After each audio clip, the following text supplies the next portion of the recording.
I'm Wayne Green, editorial pages editor of the Tulsa World, and this is the Tulsa World's 2021 legislative agenda, recorded January 29th, 2021. The 2021 regular session of the Oklahoma legislature convenes Monday. With an ongoing pandemic, economic uncertainty, and national turmoil, it promises to be a tense and challenging session, but we remain optimistic that lawmakers can make real progress on the most pressing problems facing the state. In that spirit, we present the Tulsa World's legislative agenda for 2021. 1. Adequately fund public schools. Adequate funding of public schools has been the Tulsa World's top legislative priority as long as we have been presenting a legislative agenda. But legislators have only occasionally come close to accomplishing it and have never sustained the effort in the fashion necessary to create a robust and thriving public school system. What money the state does provide education is not getting to the right places. We call for a careful reconsideration of how the state education funding formula works. The current formula underestimates the true challenges and costs of urban education and overcompensates online charter schools in particular. That means Tulsa children attend underfunded schools, while a few politically powerful educators cash state checks with little effective oversight. 2. Protect the state's health and economy from the COVID-19 pandemic. The record of our state government in the great crisis of 2020 was bad. Led by Governor Kevin Stitt, state leaders failed to take steps to protect the vulnerable and took other steps that endangered everyone. The vaccine rollout system has been puzzling and frustrating for the people most at risk. The legislature must use its oversight authority to force a more effective, balanced pandemic approach. Any legislative efforts to prevent local masking mandates must not be allowed to become law. 3. Continue progress on criminal justice reform. The failure of State Question 805 was a setback for criminal justice reform in Oklahoma, but it doesn't represent a repudiation of the concept, which has been embraced by Republicans and Democrats alike. The most promising area for continued reform is in the bail process. Too often, people who are not threats to flee prosecution or endanger the community are held for months in jail on minor charges because of high bails. That system works to the advantage of prosecutors, sheriffs, and bail bondsmen, but against the interest of justice and taxpayers. Bail reform should be the first order of continued justice reform in the state.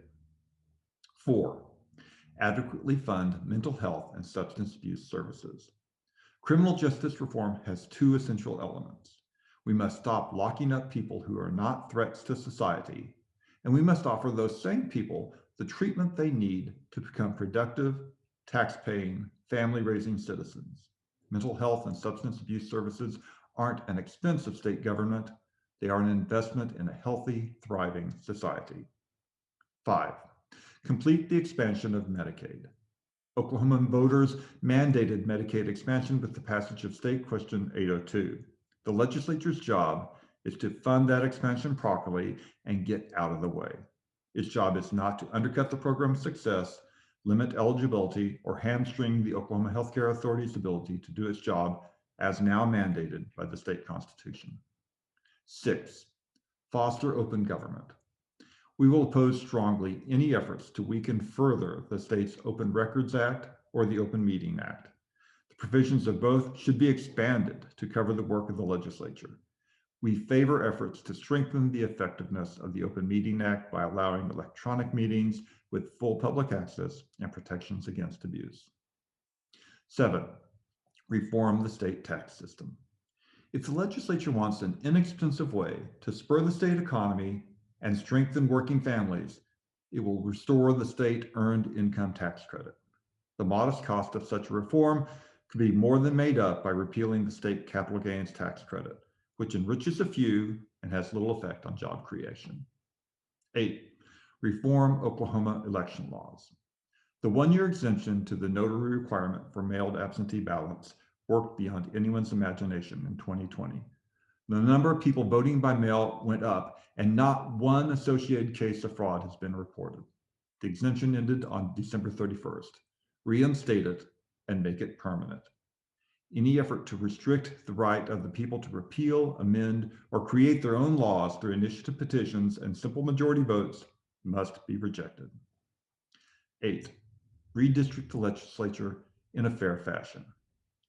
Every 10 years, the legislature redistricts itself, creating election boundaries designed to protect incumbents, ensure continued partisan control by the majority party, and pay lip service to the concept of one person, one vote.